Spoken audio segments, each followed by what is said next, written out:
The Ghost of Kingston.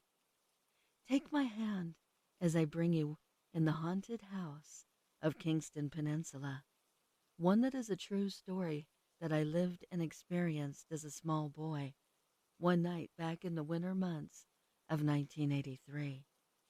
To put the setting in perspective, Kingston Peninsula is home east of the St. John, New Brunswick's river in Canada. It is a small island, home of the population of just 3,500 people. To reach Kingston Peninsula, even to this day, in 2023, is attached by the world's first cable ferry, 3 ferries in fact, that reaches to Quispamsis, St. John, and Grand Bay Westfield area, that can carry about 15 cars per ferry across one way to reach the small island. And to talk about isolation, those ferries stop running each day at 6 p.m. Back in 1983, there was no grocery store on the island, so it constantly was busy transporting cars back and forth. Now, the house I lived in at the age of 4 is just a few short kilometers off the coast of the ferry docks, secluded and a few blocks away from the nearest next house. The house itself, which I call the White House, stood 2 stories tall that looked like it had survived a great flood. The paint on the outside was like that of chipping, revealing its underlayer rusting like that of a rotten apple on the inside. There stood a long gray set of stairs that ran all the way up to the entrance to the level which I lived. Now, because it was winter at the time, many icicles stood and ran down the roof of this old worn home. They were long, transparent, and sharp, like a tip of a spear. The inside was like that of an older home, dry and cream-looking. Wallpaper that ran down from ceiling to floor, with old striped designs that were darker in color. The kitchen was the first place you'd see walking in, with an old fridge we had that you could hear humming through the night.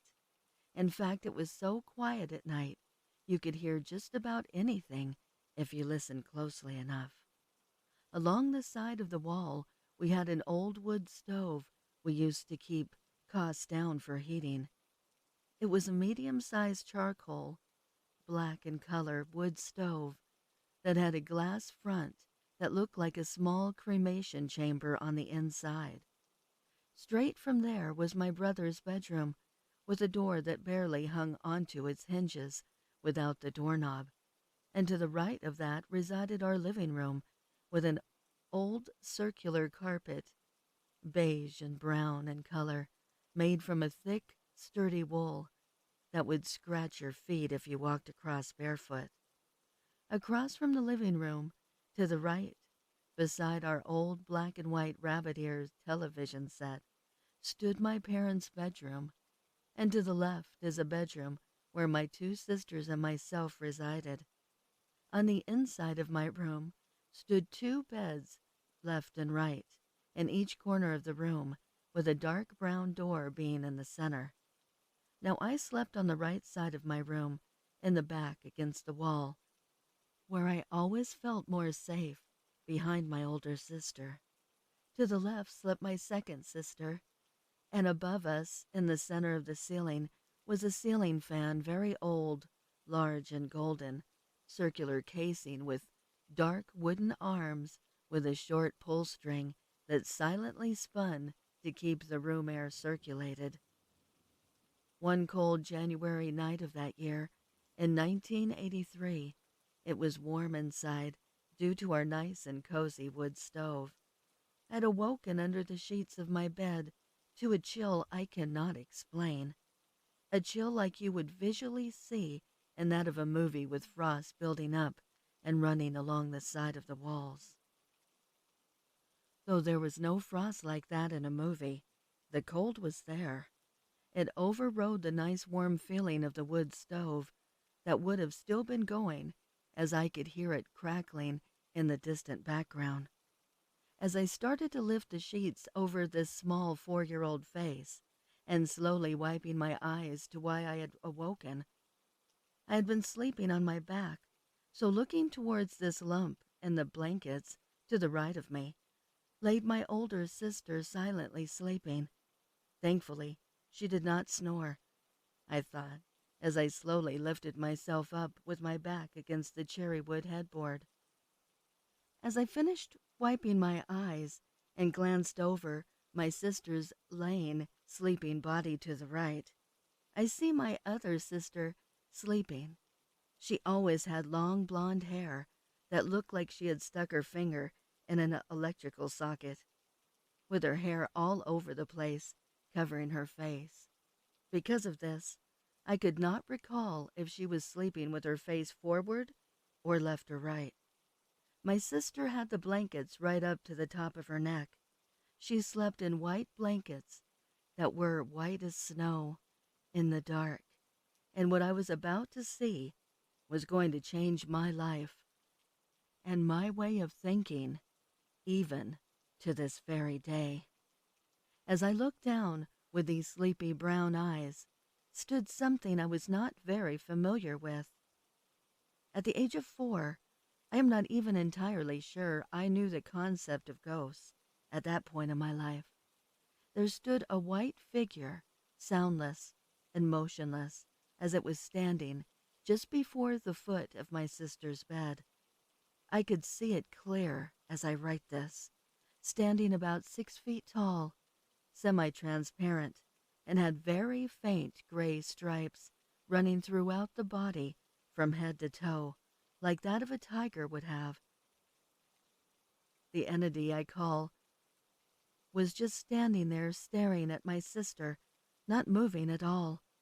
I was frightened and terrified, frozen at what exactly I was looking at. I couldn't find in my 4-year-old mind a rational explanation. I only wish I would have tried to wake either of my sisters, but the thought of attempting such a thing was not going to happen, as I did not want to capture the attention of it. It stood there staring down at my sister like it was praying, because I could only see the backside of the arms, and I did not get a single glimpse of the front side. There were no feet, like the body just faded away the closer you got to the floor. What felt like 15 minutes passed. I slowly scooted my small self down flat on the bed and lifted the sheets over my head and just laid there in complete fear. I can't recall if I fell asleep or if I stayed awake till morning, as most of the time in that house I can't recall. But that day was just like yesterday, and I can recall every detail like that of an artist. Now fast forward many years later, at the age of 25. At this point, I had never spoken of what I had seen. My second sister, the one that the entity had been standing and staring at, called me on the phone. Just a typical normal call of the day, asking how my day was. At some point, we got on the topic of ghosts and real-life ghost stories, at the point to which I mentioned the old house we used to live in and what I had seen back in 1983. I described to her in detail, just like I wrote it in this story, and as silence ran over the next 10 to 15 seconds, like that of an empty dial tone without the sound, I asked, "Hello? Are you there?" My sister said in a faint but assertive voice, "You just described in exact detail what Mom saw in that house." Well, the sound of the phone dropping as it hit the kitchen floor, I immediately felt that same chill I felt the very day back in that old house, with the hairs on my back standing up one by one, like that of a military line saluting its commanding officer. I picked up the phone and said, "I must give Mom a call now. I will get back to you." I often wondered if I was sleeping or not that day back in '83. But after calling Mom and the stories she was telling me are set for perhaps another day. But after multiple people saying that house is haunted, and with my experiences with Mom now, I had the proof I needed. It was just as real as I write this, or you reading this story. It forever changed my life and made me be more open to things in the world that we cannot possibly begin to understand. The Russell Mansion. Hey everybody, this is Brandy from Paranormal Adventures. Like always, I'm joined by Ryan and Bill. Welcome back to another episode. Tonight, we'll be investigating the Russell Mansion in Las Vegas. They began construction on the home in early 1992, but due to a string of unfortunate accidents and one death, it wasn't completed until March 1994. The original owners who built the home tried to move in 2 weeks later, but on the day they moved in, the entire first floor of the home was flooded. They were puzzled because it had not rained previously, but soon found after searching the water heater had burst in the laundry room. Even though it was brand new, they thought it was strange, but didn't give it a second thought, because these things can happen. They brought in a crew to fix all the damage, but at the end of the repairs, the man who was there to install the new water heater died in an electrical accident. His death was chalked up to just an unfortunate accident, and the family finally moved in at the end of the week. The Russell family lived in their new home without issue for about a month, when one day their youngest daughter Lily told her parents about a man in the shadows that told her to do bad things. When questioned what kind of things he wanted her to do, she finally replied, "He wants me to kill you and burn the house down." While the parents were quite concerned when they heard this and told her there's no man here and she shouldn't say things like that, and it's not okay to hurt people. Later that night, though, they talked and decided to get their daughter some help and set an appointment up with a child psychiatrist later in the week. The next afternoon, though, Lily was out in the front yard playing, and her father was on a ladder fixing the drain pipe on the roof. Lily's mother was in the kitchen preparing lunch when she heard a thud and then a loud falling scream. When she ran outside, she saw her husband lying on the ground with his neck broken, and their daughter's doll lying right next to the body. In her panic and confusion, she had forgotten she left the burners on in the kitchen, and a fire broke out. It had spread so quickly she wasn't able to contain it. Mrs. Russell's husband and home were gone in one tragic afternoon. When asked what happened to her father, Lily told her mother the man in the shadows took her doll and threw it at her father's head, and that's when he fell. Her mother did not believe her story. Neither did anyone else. She was sent to an institution where she remains, and her mother sold the land and moved away. Multiple people and families have owned the property through the years, all ending in either their death, an accident, or moving out. The first man to own the land after the Russell family was a Mr. Anderson. He died halfway through construction of the new house, looking at plans on the property. Then the land was sold to the Smiths, a middle-aged couple in their 40s. They finished up construction with no issue, but were found dead 2 months later in their swimming pool. The last family to own the property was the Laredo family. They owned the house for 5 months, then abruptly moved out, citing strange phenomena. They still own the land, but haven't been back since. They have given us permission, and that's why we are here. Come join us as we investigate probably the most haunted home in America. Cut! What? Why are we cutting, Ryan? I was on a roll, Brandy said. I know, you're doing great. I just want to set up what we're going to do to make this place seem haunted.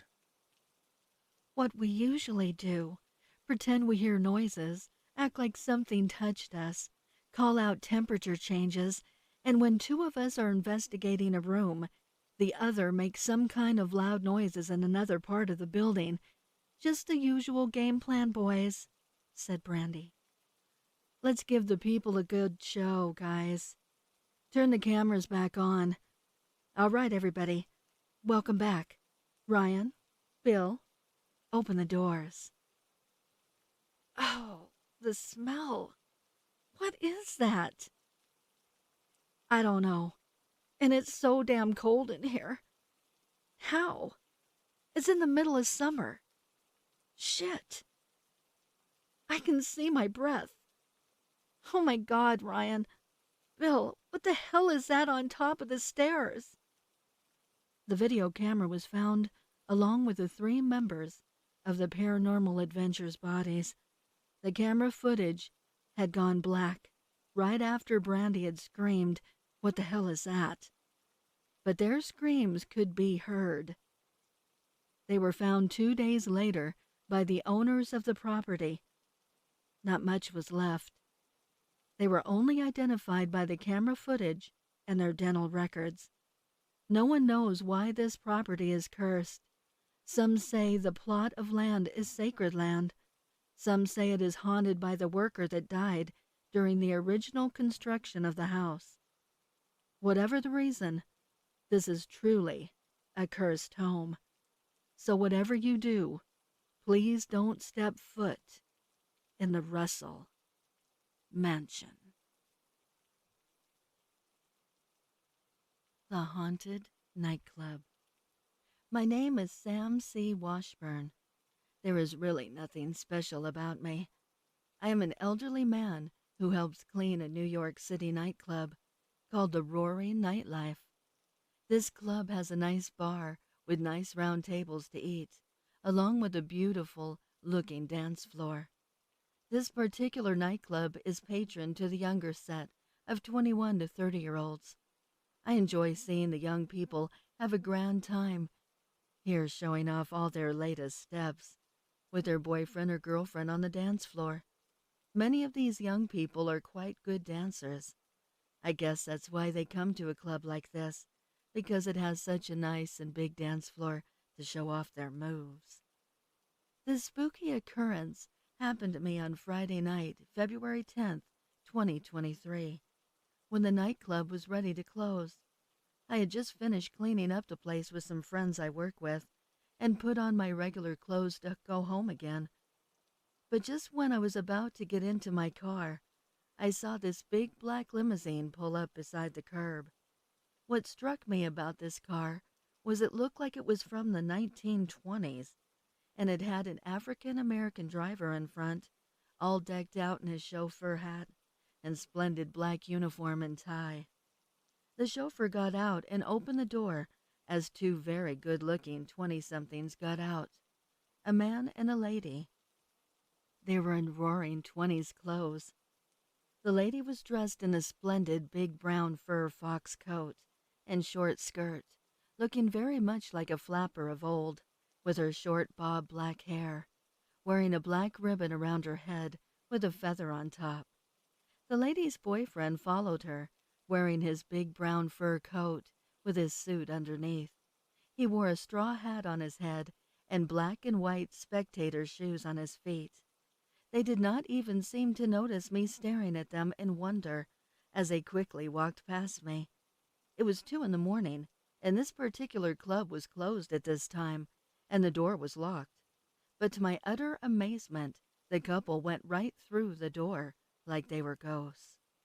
I continued to stare for a second as I reopened the nightclub doors to see where they were going. What I saw, to my wonder, was the couple doing the Charleston on the spacious dance floor. The Charleston was a 1920s popular dance for those who do not know. The couple was very good at dancing the Charleston. They both danced at such a feverish pace. It made my poor head spin. It really made me dizzy watching the 2 They were so fast and really good dancers. After about an hour of non-stop feverish dancing, the young male helped the lady get on her coat, as he then put on his own as they started to leave the nightclub. As they were leaving, the male took out a small drinking flask from underneath his big fur coat and took a quick drink from it before he put it back inside his coat again. I was too thunderstruck in amazement at what I was seeing to utter any sound at all. The couple again walked past me like I was an invisible man. Then, as before, the couple went right through the door and walked towards the limousine, with the chauffeur awaiting them with the limo car door open.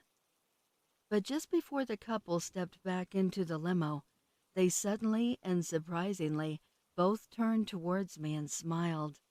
Their faces were of moldy, rotting green corpses, along with the chauffeur's face as well, as they got into the limo.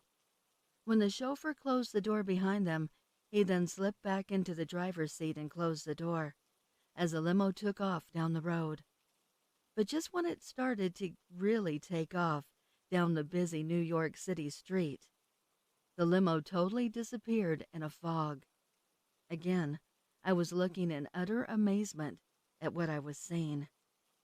Were these young 1920s spirits having one last blast from the past and going to a nightclub? It sure seemed like it. I still do not know what I really saw that night, but I think I will keep this to myself until the day I die, because I do not think people will believe what I saw anyway. There are no haunted houses. Mom told me the place is haunted. Don't be stupid.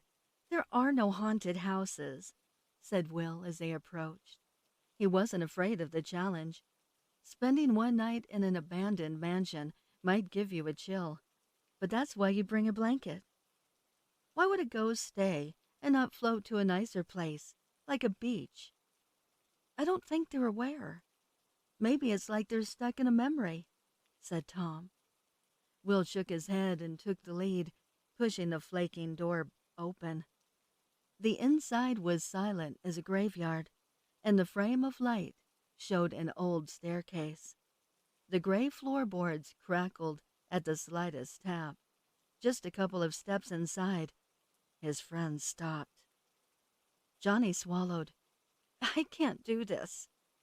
Me neither, Tom said, as they both ran outside, the plank screaming. Will pressed his bedroll tight and shouted after them, Cowards! There are no haunted houses! He stomped his way up the stairs. He wasn't a puss. In an open bedroom he wrapped himself in and went to sleep. It was boring doing it alone. Ghosts don't exist, a boy laughed. Will's eyes opened. He heard the boy moving around in the room, but there was no sound, like he was hovering above the floor. Will pulled out his flashlight and pressed the switch. The flare showed nothing except the rotting wallpaper. It's not scary at all, said another voice, silently going back and forth in the corridor. Hello? Will said, but they ignored him. A whisper came from the wall. There are no haunted houses. Who are you? Will cried. A creak came from the staircase, and the house went silent. Not a word, not a breath, but someone was waiting. Will forced his mouth open. Who's there? Footsteps thundered up the steps, and together with all the voices, Will screamed. The not-so-haunted house. The Smiths were a typical suburban couple living in a quiet and fancy neighborhood. They were wealthy beyond measure, but were not content with their lives. In fact, they were extremely jealous of all their neighbors. because despite their wealth and status, they were the only ones in the entire community whose house wasn't haunted by one entity or another. While the neighbors bragged about how their doors would open and close at night, or how phantoms appeared in their mirrors, or how their walls bled every Friday, the Smiths could only boast about how manicured their lawn was. The couple felt shame and humiliation at being the only ones left out. This was the first time something like this had ever happened to them. But Mrs. Smith was the one more affected by the issue. She felt like her friends were showing off whenever they spoke about the spooky occurrences going on in their homes. She was too embarrassed to have her friends or neighbors over due to the complete lack of cold shivers or sensations of being watched felt in her home. It made her very depressed. Mr. Smith noticed how miserable living in an ordinary home was making his wife, and looked for a way to brighten her mood.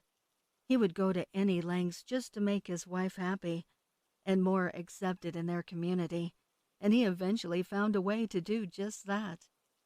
Mrs. Smith came home one evening to find her husband dead on the floor in a pool of his own blood, with a suicide note by his side.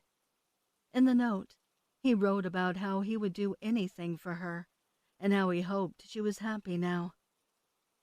She was still in shock, and didn't understand what he meant. She wondered how killing himself would make her the least bit happy. The doors suddenly started to bang, and they opened and closed themselves. Drawers flew open as the lights began to flicker off and on. She finally realized what he meant about making her happy. "Oh, honey, I love it," she said, beaming with joy. The Black Dog. Tom Henderson bought the old Johnson house that sits through the forest on top of the hill on the outskirts of town. The house had sat dormant for a number of years, but Tom was new in town and the home was cheap. He moved in right away, got the house all set up, and looked forward to living in his new surroundings. He decided to head to bed early the first night, as he was looking forward to checking out the forest surrounding his home, since he was a hunter and did it for a living. As Tom lay in bed, just about to doze off, he thought he heard movement just above his bedroom, but he brushed it off as just creaks in an old house, and rolled over and closed his eyes. But after just a few minutes, he heard what sounded like a dog's paws click across the wooden hallway floor. He knew it wasn't his dogs because they were outside, so he jumped out of bed and ran into the hall to check what could have made the noise. But nothing was there. He checked the entire house from top to bottom, then looked outside to see if his dogs were still chained up, which they were, saw nothing unusual, and headed up to his room, locked the door, and went to bed.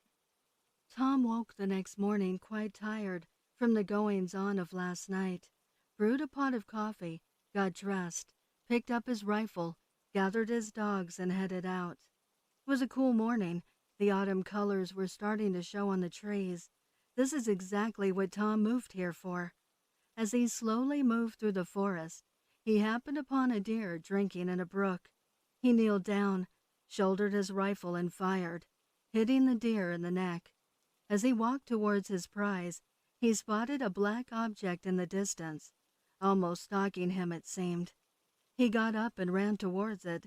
The object ran off as he got closer, but stopped about 20 feet in front of him, sat and smiled. Tom could see now it was a black dog he was chasing. His 3 dogs that were sat beside him started growling and becoming quite agitated. He told them to heel, but they would not listen. One of his dogs jumped up and lunged at the black dog. As his dog got close, the black dog got up and ran behind a large oak tree. Tom's dog followed, and they both disappeared behind the tree. After a few moments of growling and barking, a yelp could be heard. Tom rushed around the tree and saw his beloved dog lying on the ground, bleeding from the neck. No sign of the black dog. Tom buried his dog by the tree, went back and collected the deer, and he and his 2 dogs walked back home. On his way back, he came across 2 brothers hunting, John and Timmy Donnelly. They introduced themselves, and Tom told them that he had just moved into town and bought the old Johnson place. When he told them that, he could see that it spooked them. They asked him if he knew what had happened in that house.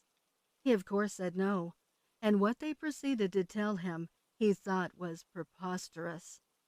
They told him about 10 years ago, Mr. Johnson just snapped one night after dinner and killed his entire family. The bodies of his wife and children were still sitting at the dinner table when the police arrived, as was he, bleeding from his arm. He said their black German shepherd bit him, trying to protect his wife. The body of the black dog was found lying next to the chair of the dead wife, but the story doesn't end there. About a week later, Mr. Johnson was found in his jail cell with his throat ripped out, and bloody paw prints were also found in his cell. Since then, nobody has lived in the house for more than a month. Always complaints of strange noises throughout the night, barking even though they don't own a dog, black hair all over the house, even in the food, dog smells, growling, etc. Now, Tom did not believe in ghosts, and certainly he wasn't going to believe in a ghost dog. He laughed off their story and politely said goodbye. They agreed to meet up in the morning to hunt and get to know each other some more, not telling them what had happened to his dog in the woods, thinking to himself it was probably just a wolf they had encountered. Tom got home, brought the dogs inside, cooked up some of that deer he had just killed, and settled down to relax for the night. The next morning, the brothers knocked on the back door. They had been waiting for 25 minutes, but there was no sign of Tom. After a few minutes of no answer, they decided to kick in the door. When they walked in, they found Tom, sitting at the dinner table with his throat ripped out, and his 2 dogs lying dead at his feet. Bloody paw prints covered the floor, and black hair was found throughout the room, even though neither of Tom's dogs had black hair. The old house. There was nothing remarkable about the old house. It had been built almost a century ago, and since the murders back in the day, it sat vacant. Imagine my surprise as I drove past it in the wee hours and found it lit up from the inside. I didn't have anything better to do, obviously, so I pulled into the drive. I walked up onto the rickety front porch, floorboards complaining under my shoes, and made my way to the front door. The door's glass window had been filthy in appearance as I approached, but as I cupped my hands around my eyes and peered in, it became perfectly clean. This was disconcerting, but what I saw through the glass was outright astounding. In the front room sat my long since departed mother and father, and on the floor at their feet lay me and my twin brother. From the bluish light on our faces, I could tell we were all watching something on television. I must have forgotten my manners, because I didn't even knock. I flung the door open and went inside. No one seemed to notice. I went to my mother and threw my arms around her and began to sob. But soon it occurred to me that she hadn't hugged me back. It was though I was a ghost, one she couldn't see or feel. I tried shaking her by the shoulders. No response. I tried to get my father's attention and got the same result. Distraught, I flung myself to the floor and prevailed upon my twin and the little me. Nothing. I couldn't believe what was happening. It was as though I'd been singled out for punishment in the cruelest of ways, being given my family back only to have them totally ignore me. I wailed inconsolably. Then I finally staggered back out onto the front porch and had myself a long cry. All the memories, the regrets, the unfairness of it all. It was almost more than I could take. I decided, by God, I was going to make them see me, so I turned to go back in, but the light was gone. Panicked, I peered through the filthy glass into the front room, and there was nothing to be seen, just an empty, cobweb-filled space. Thoroughly crestfallen, I trudged back to my car, then drove home, wiping at my eyes constantly so I could see the road. I considered just letting the car run as I parked in the garage, but decided against it. Nothing to be gained by dying. I needed to talk to someone, though. My wife would have to do. I went down to the basement, removed the floorboards from the back closet, and pulled up her box. I emoted my story to her, sparing no detail, and just like when she was alive, I got no response. Self-centered bitch. Wish I'd known about mummification back when I extinguished my family. I bet they'd have a thing or two to say. 333 Weepingthorn Lane. My name is 333 Weepingthorn Lane. I was built in 1810 and have been many things in my lifetime. A family home, a boarding house, a rental property, and now a crime scene. My most recent owners were a young couple, new arrivals to this town and to me. They seemed pleasant enough at first, but they brought with them a darkness I'd never encountered before. From the moment they stepped over my threshold, I could feel the malevolence emanating from them. They were a cancer, and I knew that if I didn't do something, eventually they would be the death of me. But how? I'm just a house. It wasn't long after they moved in that the first body showed up. A young woman, brutally murdered and left in my basement. I was horrified.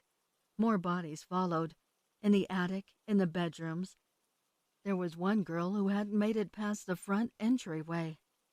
As days turned into years, they tore me apart, piece by piece, filling my walls with their victims. They destroyed everything that was once beautiful and filled with life, and turned me into a house of horror. I became a place of nightmares, where no one was safe. I am surrounded by their atrocities, a veritable graveyard. I have witnessed unspeakable horrors. I am filled with the screams of the dying, the sobbing of the broken, and I've had enough. I cannot stand passive witness to these crimes any longer. You see, with every soul they've placed within my walls, an energy has been growing deep within me, an energy born of anger and fear, of pain and despair. It flows through me like the river of blood that now stains my walls and floors. I can feel myself getting stronger. I've discovered I can do more than just observe. I can control. It started with the occasional painting knocked off the wall, and the gentle swing of the hallway chandelier. I began to fight back. I would creak and groan in the middle of the night and turn the lights off and on, making it difficult for the couple to sleep. I would move furniture around, making it difficult for them to get around in the darkness. The whispers of their victims flooded my hallways, and their faces would haunt what scant sleep I allowed the two. Slowly but surely, I began to drive them insane. The couple became paranoid and withdrawn, and they eventually stopped sleeping altogether. And then, once they were nothing more than gibbering wrecks, I killed them. When they finally did meet their end, I made sure that it was slow and painful, and I took deep pleasure in it. I took them apart, piece by piece, like they did to me, until there was nothing more than dust. And now I will rest, protecting the souls that remain trapped within my walls. They are my family now. I will never let anyone hurt them, ever again. Party rock is in the house tonight. There's a party in my house tonight. Carrie insisted on it. She's my girlfriend, and she is one of a kind. A bit too much, actually. Won't stop partying until the house crashes down. It's in her blood. When we bought this house, do you know what the first thing she wanted to do? Throw a big house party, of course. I begged her not to do it. I didn't even want the house. You see, this house is haunted. My dreams told me so. Every night I see 100 ghosts staring angrily at me, Carrie amongst them. I would wake up sweating buckets and shivers crawling down my spine. But Carrie's not listening. I just made another feeble attempt to talk her out of it. But she shook me off like I was something disgusting stuck on her shoe. So, they came. All 100 of them. They're dressed to the nines in costumes and jumpsuits. Carrie is ecstatic, greeting each of them by name. Me? I am on edge the whole time. I've tried telling several of the ghosts to leave, but they just laugh at me, call me crazy.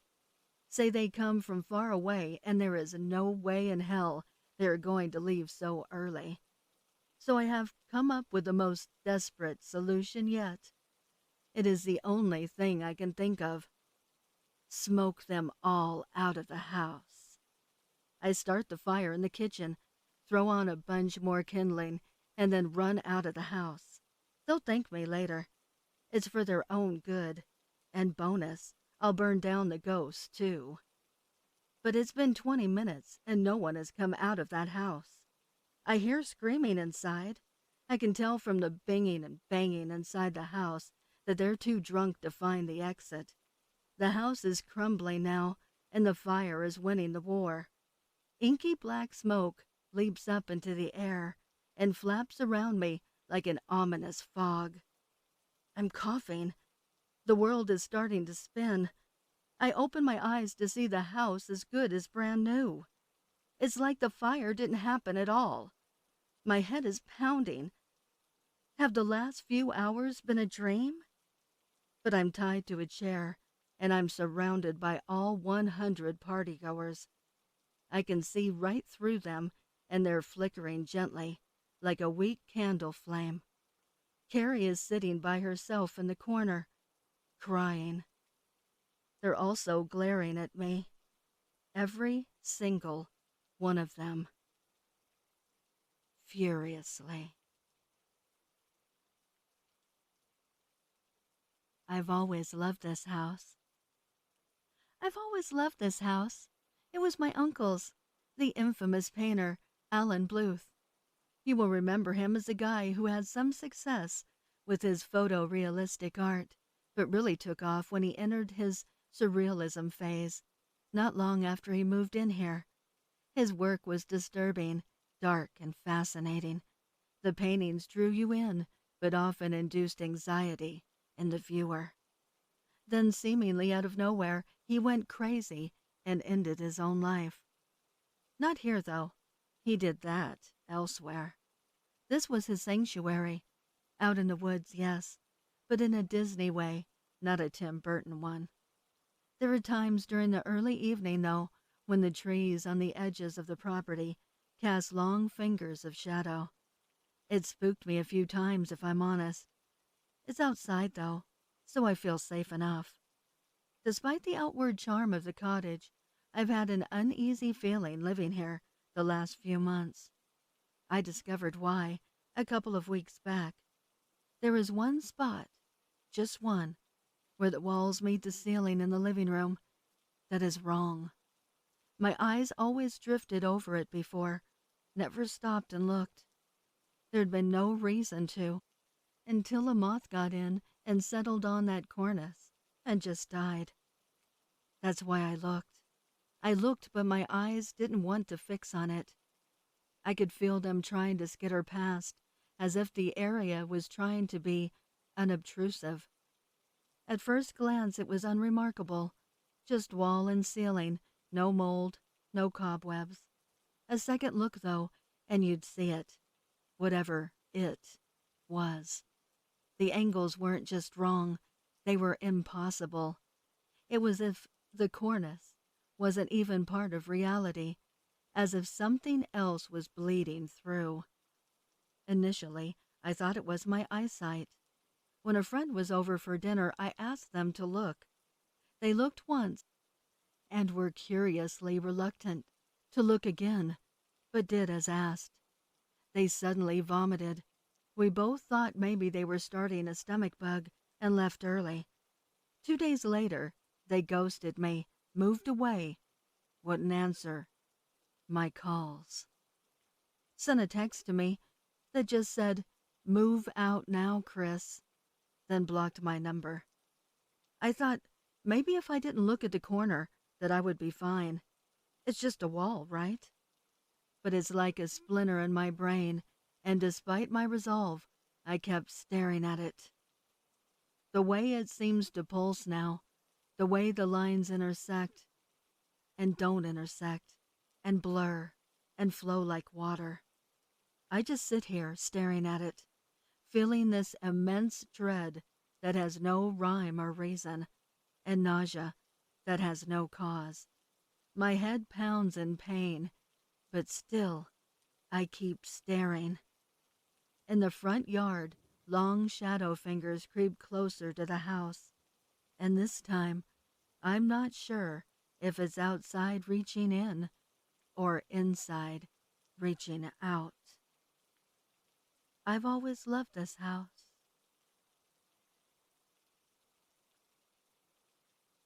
The house on the hill. I remember the first time I saw the house. I was walking home from work one day.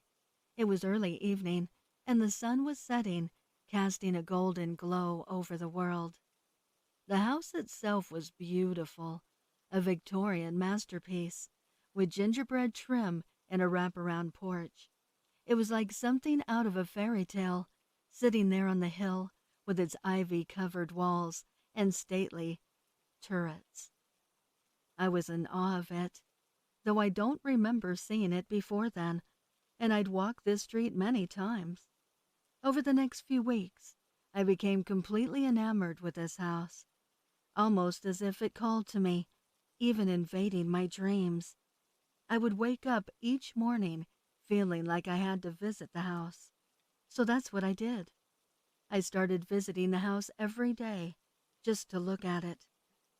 I'd miss work and bring a chair to sit in its immaculately manicured yard. I'd admire the house until sunset, before walking home to dream of the house some more.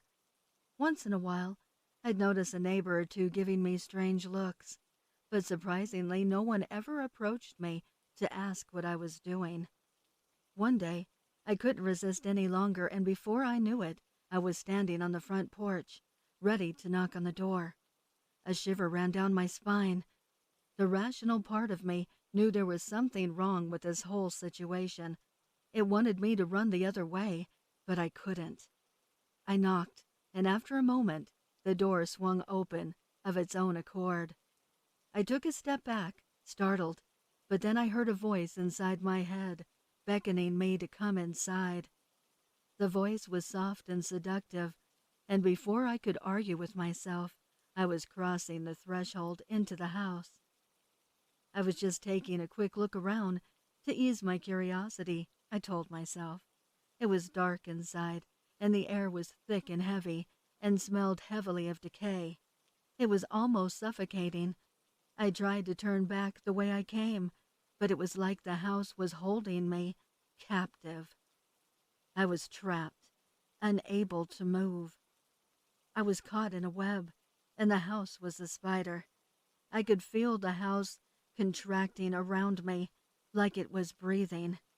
The house started to shift beneath my feet, splintering into giant tooth-like shards. Slowly, it began to devour me. I was trapped in a nightmare, and I knew I would never escape.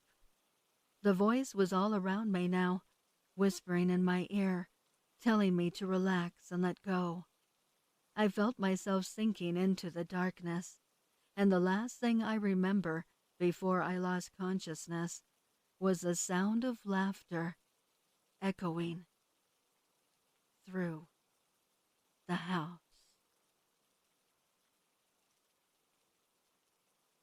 life. So, is it haunted then? The exorcist's name was Mary, and if you were to ask my husband then, this is the second time I've called her in. If you asked my husband then, she'd already been here and said there's nothing she can do. Yes, usually I'd not be so definitive, but yes, it is. I knew that already, though. I'd known that for a good year. Neither of us had wanted to believe it at first, but eventually the incidents piled up. Lucas had initially called me superstitious and stupid, but these days he was more afraid than me. Do you have much experience? I asked Mary, nervously playing with the sleeve of my gray jumper. The main advantage of spending more time with a ghost than Lucas was that I began to understand how it worked. I learned what made it angry: loud noises, bright colors, and any strong evidence of life. So on days when Lucas was cruel, I'd put on my bright yellow dress after I changed out of my bloodied shirt. If he spent the night out at the pub, I'd spend the hour before I expected him back singing away and getting our specter good and fired up.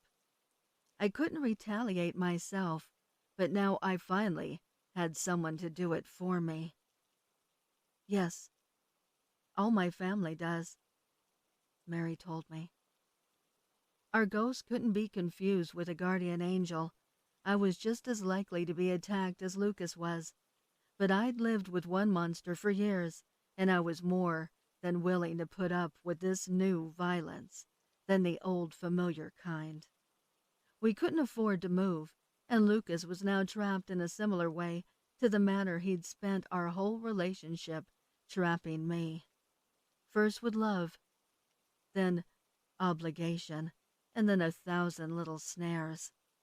After months of living with our ghost, Lucas began to make himself scarce, and I saw less of him. Without being so lost in his shadow, I started to take better care of myself, treating myself to time to exercise, and going to health appointments about issues he'd dismissed as dramatic and silly. I wish it had been silly. An exorcism isn't foolproof, Mary told me, but I've done a lot of work with spirits. It should work. I guess I knew I'd been sick, but by the time I got things checked out, it was too late.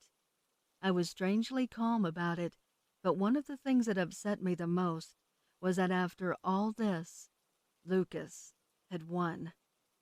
It was then that I'd finally called Mary. If I couldn't get my freedom, maybe I could at least get even.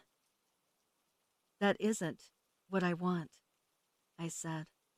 I don't want you to get rid of the ghost. But you said you've done spirit work, and I needed to know something. When I die, how do I join it? I would like to give a heartfelt thank you to the special friends of the channel.